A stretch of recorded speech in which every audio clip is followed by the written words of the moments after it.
안녕하세요. 슈퍼노트 공무원 국어 송태성 선생님입니다. 자, 여러분들 지난 시간에 공부했던 내용들 다시 한번 쭉 복습들 하셨습니까? 다시 한번 말씀드리는데요. 강의를 갖다가 인터넷 강의는요. 여러분들이 관람자 또는 단순히 구경꾼이 되어서 한번 보고 고개 끄덕끄덕 하면서 알겠다라고 하는 게 여러분들의 지식과 여러분의 실력을 만들어주진 않습니다. 바로 반드시 한번 들은 강의, 계속 강의만 반복적으로 구경하시지 말고요. 한번 듣고 정리하고 필기하고 중요하다고 체크 포인트 돼 있던 그런 것들을 갖다가 스스로 반드시 반복하는 그 편이 여러분들의 어떤 자기 실력으로 만드는 기능을 갖다 잊지 마시기 바랍니다. 자, 오늘은 여러분들하고 문학의 장르를 갖다 같이 들어가 볼 텐데, 자, 봅시다. 자, 문학의 장르에서요. 자, 보시면 오늘 좀 여러분들 갖다가 세 번째 강의에서 하게 될 게 바로 시의 이해입니다. 자, 제 1절 해가지고 자, 시의 이해라고 나와 있죠. 자, 이번 이 강좌에서는요, 여러분들이 기억해 줘야 될 게 뭐냐면, 실상 시험을 갖다 여러분들이 시험을 갖다 치르게 될 때 시험에는 선택지가 있지 않습니까? 1번, 2번, 3번, 4번 이렇게 선택지가 있죠. 그러면 바로 이 강좌에서 우리가 알아야 될 거는 바로 이 선택지에 보면 선택지에 어떠한 용어들이 나오게 마련입니다. 용어들이 나오는데 바로 선택지의 용어를 갖다가 파악한다라고 하는 측면에서 일종의 기본 개념이라고 하는 문학적 이론을 갖다가 여러분들한테 제시하는 그러한 강좌라고 들어주시면 되겠습니다. 이번 강의를요. 그래서 자, 선택지에 나와 있는 용어들의 의미를 갖다가 기본 개념을 딱 파악하는 그러한 강의다라는 것이죠. 자, 그래서 교재 분량에서는 뭐 지난번에서 이야기했던 것처럼 여러분들이 혼자 스스로 그냥 쭉 해가지고 한번 참고로 볼 수 있는 것과 그다음에 시험에서 굉장히 중요하게 다룰 수 있는 그런 것들을 선생님이 구별을 해서 이야기할 테니까 특히나 중요하다라고 하는 부분들은 반드시 처음에 강의 시작했을 때처럼 반복해서 강의 끝나고 나서도 반드시 꼭 좀 봐주시기 바랍니다. 그리고 다시 한번 이야기하는데 인터넷 강의 들으면서 설마 여러분들 그럴 일은 없겠지만 아니 말로 초딩도 아니고 말이야. 창 여러 개 띄워놓고 나서 강의를 갖다가 지금 감상하시는 분은 없겠죠. 반드시 이야기합니다. 다른 창 다 내리십시오. 인강할 때 바로 여러분 스스로가 현장 강의처럼 자기 스스로가 집중력을 갖다 키워야만이 그만큼 효과가 커진다는 것도 잊지 마시기 바랍니다. 자, 같이 한번 보겠습니다. 맨 먼저 나온 거 시의 본질 해서 시의 정의라고 하고 나왔네요. 시의 정의 보니까 시는 인간의 바로 사상과 감정을 자, 운율 있는 언어로 압축하여 형성한 문학이다. 자, 그대로 한번 써봅시다. 자, 여기 있는 이 구절만 잘 봐도요. 뒤에 있는 페이지 길게 안 봐도 되거든요. 자, 시는 뭐라고 했습니까? 보니까 인간의 뭐 사상과 뭐를 감정을 해서 써있는 그대로예요, 여러분들. 자, 운율 있는 언어로 그 다음에 압축하여 형상화라고 했죠. 압축하여 형상화했다. 자, 이렇게 나와 있네요. 그러면 여기 있는 이 구절들 갖다 좀 끊어가지고 봅시다. 자, 인간의 사상과 감정을 갖다 나타내는 것이다. 라고 했네요. 그 다음에 자, 운율 있는 언어로 압축했다라고 했습니다. 그 다음에 형상화했다. 이렇게 크게 세 분을 나눌 수가 있죠. 여기서 여러분들 사상과 감정이라고 한 건 뭐냐면 결국 시에서 이야기하고자 하는 바, 궁극적으로 이야기하는 바가 뭐겠습니까? 바로 주제가 되겠지요. 그렇죠? 그 다음에 뒤에 나와 있는 운율 있는 언어로 압축한다라고 한 건 여기 운율이란 말이 나와 있네. 그래, 말 그대로 운율을 갖다가 이야기한다는 것이고요. 마지막에 형상화한다는 것은 바로 시에서 뭔가를 갖다가 겉으로 나타낸다는 이야기인데 어떤 수단을 통해서 심상이라고 하는 걸 통해서 나타내게 돼 있지요. 자, 그래서 시는 주제, 운율, 심상으로 이루어져 있다라는 건데 그걸 바로 밑에 보면은 시의 특성이라는 말 있지 않습니까? 이건 사실 별로 중요한 게 아니야. 시의 특성이 중요한 게 아니고 시의 3대 요소라고 여러분들 교재에 나와 있는 거 보이십니까? 시의 3대 요소 보면 바로 운율, 음악적인 요소, 그 다음에 자 여기 나와 있는 심상, 회화적인 요소, 그 다음에 맨 마지막에 의미적인 요소라고 해서 주제라고 나와 있는 게 있지요. 이게 바로 이 한마디로서 전부 다 정리되고 압축될 수 있다라는 겁니다. 그래서 시의 바로 정의는 결국 주제, 운율, 심상이라고 하는 시의 3대 구성 요소를 갖다가 바로 이야기한다라고 볼 수 있겠습니다. 자, 그래서 여기까지 해서 여러분들 잠깐 봐주시고요. 단 여기서 한 가지 보시면 우리가 뒤에서 다시 한번 좀 언급하겠습니다만은 이 심상이라고 하는 걸 우리는 다른 말로 해서 이미지라고도 하는데 뒤에서 이야기한다면요. 여러분들이 이제 중고등학교 다닐 때 또는 이제 대학에서 뭐 혹시나 전공하신 분들은 모르겠지만 보고 있으면 심상하면 생각이가 아주 간단한 게요. 감각적 이미지 또는 감각적인 심상을 떠올 때가 많습니다. 그래서 감각적이라는 것은 인간의 감각은 5가지가 있죠. 시각, 청각, 후각, 촉각, 미각이 있습니다. 그래서 시각적 심상, 뭐 청각적 심상, 뭐 이렇게가 다 생각이 드시는데 실상은요. 뒤에서 다시 한번 설명을 하겠습니다만은 심상이라고 하는 이미지는 굉장히 좀 포괄적인 개념입니다. 여러분들이 생각하는 바로 시각, 청각, 후각, 촉각, 미각이라고 하는 것은 이른바 굉장히 협의, 좁은 의미에서의 심상만을 갖다가 가리킨다라는 걸 갖다가 알고 계시기 바랍니다. 그래서 심상은 좀 포괄적 개념이다. 그 뒤에서 다시 한번 좀 접근해서 이야기하겠습니다. 자, 여기까지 해서 여러분들 갖다가 바로 30페이지에 있는 내용 쭉 한번 같이 한번 봤고요. 그 다음에 그 밑에 보면 시의 갈래라고 해서 형식상 갈래, 내용상 갈래, 목적상 갈래 있지 않습니까? 요런 거 여러분들 다 볼 필요는 굳이 없습니다. 쭉 한번 훑어만 봐주시기 바랍니다. 선생님하고 갈 내용은 아니란 것이죠. 그 다음에 뒤에 태도 경향성의 갈래라고 했는데 주정시, 주지시, 주의시라는 이야기 이것도 그냥 여러분 참고로 읽어만 보시기 바랍니다. 자, 그렇다면 이제 본격적으로 바로 시의 3가지 구성 요소 중에서 페이지 여러분들 31페이지를 보시면은요. 시의 운율에 대한 이야기가 나왔죠. 운율, 리듬이죠. 자, 그래서 자, 운율의 개념, 소리의 일정한 규칙 질서로 운과 율로 구분한다. 자, 요거는 그냥 읽어만 주고 넘어갑니다. 정작 중요한 것.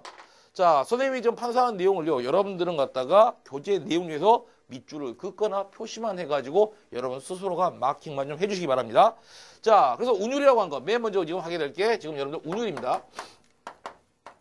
자, 운율이라고 하는 것은 지금 나와 있다시피 자, 내재율이 있고요. 그 다음에 외형율이 있습니다. 자, 오타가 좀 잘 낮죠? 이거 외형율이라고 해야지 맞죠? 자, 그래서 이렇게 나와 있는데 사실은 내재율이라고 하는 것은 바로 기본적으로 시에 포함되는 거야. 그래서 시에 기본적으로 포함되는 게 바로 내재율이고 한마디로 어느 시든지 기본적으로 내재율은 갖고 있다고 생각하면 됩니다. 그러면 실제 시험에서 이제 문제로 삼는 것은 뭐가 되느냐라고 한다면 바로 이 외형률이죠. 겉으로 형태가 드러나는 그런 운율이 되는데 외형률은요 크게 교재에서 나와 있는 것 중에서 지금 선생님이 판사하는 내용만 갖다가 좀 더 포인트 주시면 되겠습니다. 자, 한 3가지를 생각하시면 됩니다. 하나는 바로 뭐냐면 바로 음수율이거든요. 음수율. 또 하나 뭡니까? 음보율을 생각하시면 되겠고요. 그 다음에 맨 마지막에 음위율 정도가 되겠습니다. 여러분들 교재에는 지금 나와 있는 게 음성률이라고 나와 있는 게 있는데요. 사실은 음성률 같은 경우에는요. 실상 시험 문제가 거의 다르지는 않는다고 생각하시면 되겠습니다. 자, 그래서 음수율 같은 경우는 뭐냐면 자, 기본적으로 운율이라고 하는 것은요. 운율이라고 하는 것은 밑으로 나와 있지만 운율의 특성 중 하나의 어떤 반복성을 갖다 갖는 게 가장 기본입니다. 반복이 되는 것 통해서 뭔가 리듬감을 갖다 부여한다는 거거든요. 그러면 음수라고 한 건 뭘 보고 뭘 갖다 반복하느냐라고 한다면 글자 수를 갖다가 반복합니다. 글자 숫자를 우리가 정확히 말하면 글자라고 하고 음절수라고 이야기하는데 선생님이 그냥 좀 더 쉽게 그냥 글자 수라고 이야기한 겁니다. 자, 그래서 예를 갖다가 든다면 뭐 3, 4조니 또는 4, 4조니라고 하는 게 3글자, 4글자의 반복 또는 4글자, 4글자의 반복 이런 식의 글자 수의 반복을 음수율이라고 하지요. 음보율 할 때, 자, 어차피 우리가 나중에 한자로 하게 되면 보자는요, 걸음보자입니다. 그래서 걸음이라고 한 거는 뭐냐면, 한 걸음, 두 걸음처럼 호흡을 갖다 이야기합니다, 호흡을. 그래서 결국은 바로 호흡수의 뭐라고요? 반복. 이게 바로 음보율입니다. 무슨 말인가 하면, 한 행이라든가 이걸 갖다가 몇 번 끊어 있냐는 이야기야. 한 행을 갖다가 예를 들어서 3번씩 딱딱 끊어서 읽으니까 편하게 읽힌다라고 한다면 계속 3번씩 끊어진다면 이걸 갖다 뭐라고 이야기하죠? 삼음보라고 이야기하는 겁니다. 자, 뭐 이렇다 든다면 여기서 아리랑 아라리요. 도라지 백도라지 뭡니까? 삼음보가 되는 거겠죠. 그 다음에 한 행을 갖다가 4번씩 끊어 읽으니까 바로 편하더라. 사음보의 율격이라고 이야기한다라는 겁니다. 뭐 사음보의 율격 뭐 있을까? 여러분들이 우리가 나중에 배울 때 시조 같은 경우가 전형적인 바로 사음보의 율격을 띠게 되는 겁니다. 자, 그래서 음보율은 호흡수, 음수율은 글자수 생각하시면 되겠고요. 음위율은 바로 뭐냐? 숫자가 아니라 이건 바로 자리입니다. 자리가 반복된다는 게 무슨 말입니까? 라고 할 텐데요.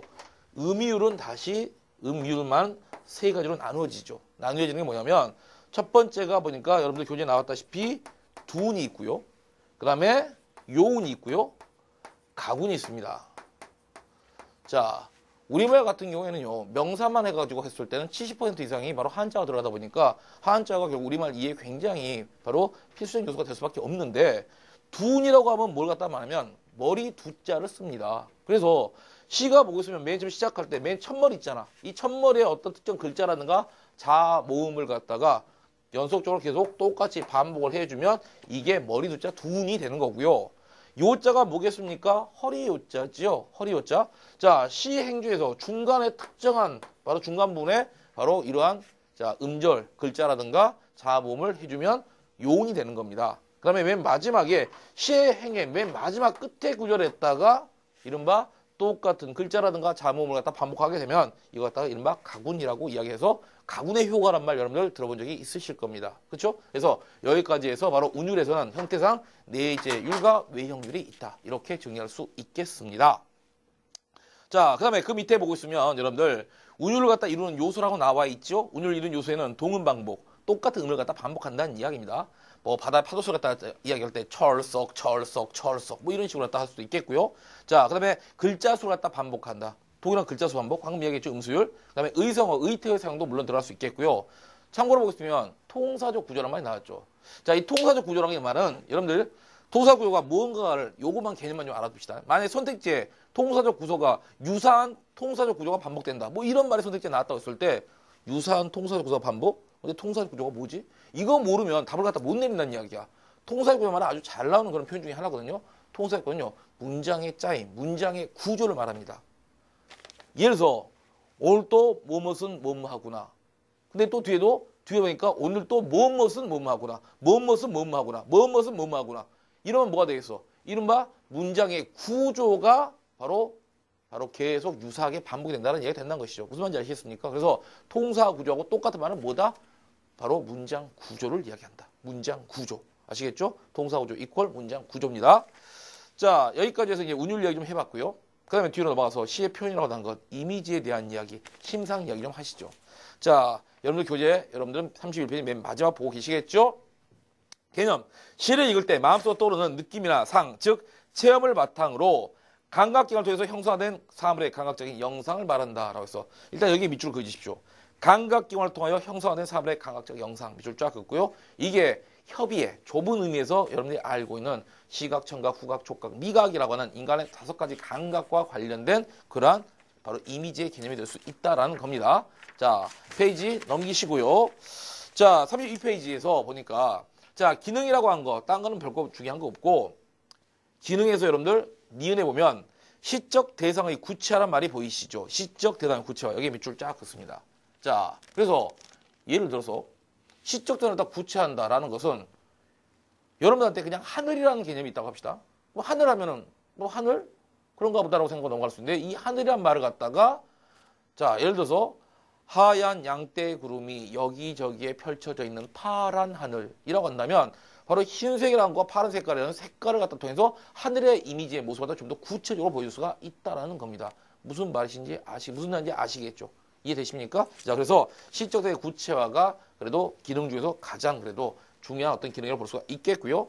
그다음에 종류 보니까 시각, 청각, 후각, 청각, 미각 쭉 이거 굳이 설명하지 않아도 되겠죠? 자, 시각은 바로 모양이나 색깔, 청각은 냄새, 그다음에 후각 했고 청각은 냄새, 청각은 소리. 그다음 선생님 사실은 저 감기가 좀 강하게 독하게 걸렸거든요. 약을 갖다 독하게 먹었더니 약간 왔다 갔다 합니다, 지금. 자, 후각은 냄새, 그다음에 미각은 맛, 촉각은 피부에 와 닿는 것. 그렇죠? 그다음에 여러분들 많이 들어봐서 알죠? 공감각적 이미지란 말이 나왔습니다. 공감각적 이미지라고 하는 거는 바로 뭡니까? 가르쳐 쓴다는데요. 기억나는 공각적 이미지 말해봐라 하면 제일 말 많이 한 게 뭐냐면 푸른 종소리 기억난다는 이야기에. 자, 그래서 여기서 보니까 부수처럼 흩어지는 푸른 종소리라고 이야기하는데 봅시다. 이게 푸른이라고 하는 건 시각이죠. 종소리는 청각이지. 근데 원래 여기서 이야기를 보면 종소리라는 걸 이야기하는 건데 종소리는 청각적인 건데 푸른이라고 하는 바로 앞에 수식어, 즉 다시 말해서 시각적 의미하고 결합을 해서 뭐라고 한다? 청각의 시각화라고 이야기해. 푸른 요소는 원래는 뭐야? 꾸밈을 갖다 받는 말인 종소리가 바로 주가 되야겠지. 그러다 보니 이게 바로 청각인데 푸른이란 말에서 청각의 시각화. 그래서 결국은 2가지 이상의 심상이 결합된 걸 갖다가 공감각적 심상이라고 합니다. 참고로 공각적 심상이란 말 대신에요. 다른 말로 이건 참고로 말하면 공학적 심상이란 말은